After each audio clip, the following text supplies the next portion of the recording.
राम राम दोस्तों, ज्योतिष के इस विशेष कार्यक्रम में आपका फिर से स्वागत है। आज के इस वीडियो में हम बात करेंगे कि 23 अप्रैल 2024 को मंगल देव कुंभ राशि से निकलकर मीन राशि में संचरण करेंगे, तो इसका क्या प्रभाव रहेगा। 23 अप्रैल से 1 जून 2024 के बीच में मंगल मीन राशि में ही रहने वाले हैं। मीन राशि मंगल के परम मित्र बृहस्पति की राशि है। मीन राशि नेचुरल जोड़ी काल पुरुष कुंडली जो कि मेष लग्न की होती है उसके 12वें भाव में आती है। तो मीन राशि का संबंध आपकी कल्पनाशीलता से है, साइकिक एबिलिटी से है, अध्यात्म से है। योगा, मेडिटेशन, अकल्ट, हीलिंग, इनका संबंध भी मीन राशि से होता है। भौतिक जीवन से जो दूर की चीजें हैं, आइसोलेशन, अलगाव, विदेशी स्थान, अस्थिरता, बदलाव, इन सबको मीन राशि दिखाती है। मंगल देव आपके साहस, पराक्रम, करेज के कारक है। आपकी विल पावर, जुझारूपन, दबंगई, राइवलरी, हर तरह का कंपटीशन में आप कैसे अपने आप को प्रेजेंट करते हैं, ये सब गुण मंगल के अंदर होते हैं। मंगल की स्थिति बताती है कि आप अपनी फिजिकल एनर्जी, शारीरिक ऊर्जा को कैसे और कहां पर खर्च करने वाले हैं। मंगल देव जब मीन राशि में जाएंगे तो आपकी शारीरिक ऊर्जा अध्यात्म पर, इमेजिनेशन पर, योगा, मेडिटेशन पर खर्च हो सकती है। एथलेटिक्स, डांस पर खर्च हो सकती है, क्योंकि 12वें भाव से पैरों को भी देखा जाता है। देखिए, इस बार का जो मंगल का गोचर है ये एक विशेष गोचर है, क्योंकि मंगल जब मीन राशि में प्रवेश करेंगे तो राहु वहां पर पहले से ही गोचर कर रहे हैं। तो मंगल और राहु की युति बनेगी, जिसे शास्त्रों में अंगारक योग कहा जाता है।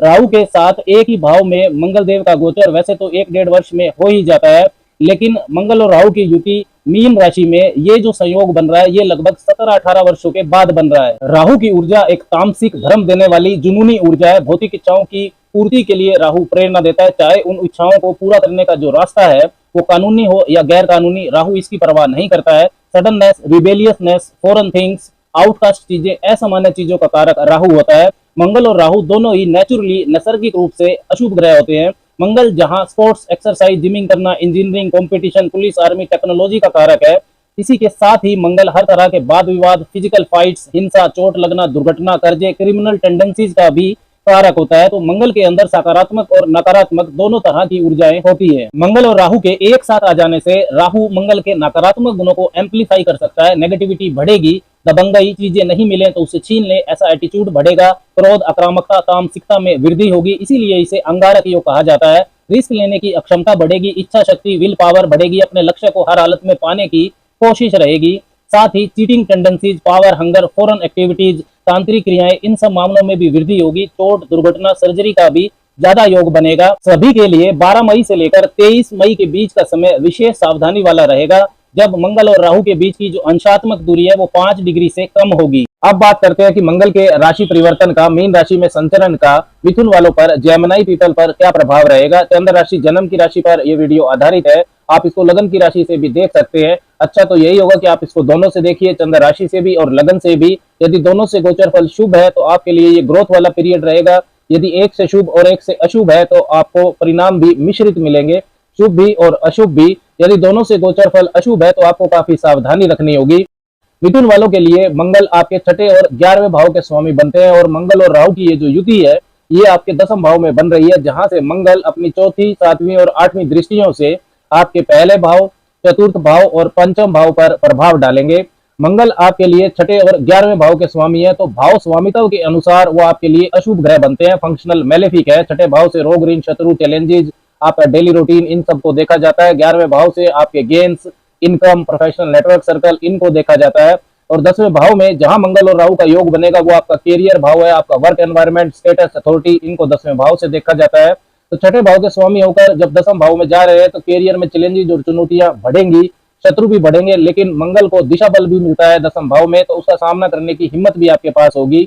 11वें भाव के स्वामी होकर 10वें भाव में है तो जितनी मेहनत करेंगे उतना लाभ होगा, लेकिन क्योंकि मंगल वहां पर अकेले नहीं है, राहु के साथ है, तो स्थिति इतनी साधारण नहीं रहने वाली है। अपनी नौकरी में, वर्क एनवायरनमेंट में, अपने व्यवहार, अपनी आक्रामकता पर आपको ध्यान देना होगा। वर्कहोलिक एटीट्यूड आपका जरूर बनेगा, बहुत सारे नए आइडियाज भी आपको आएंगे, गो गेटर्स बनेंगे, नई चीजों को आप सीखना भी चाहेंगे, वर्क प्रोफाइल को आप बढ़ाना भी चाहेंगे।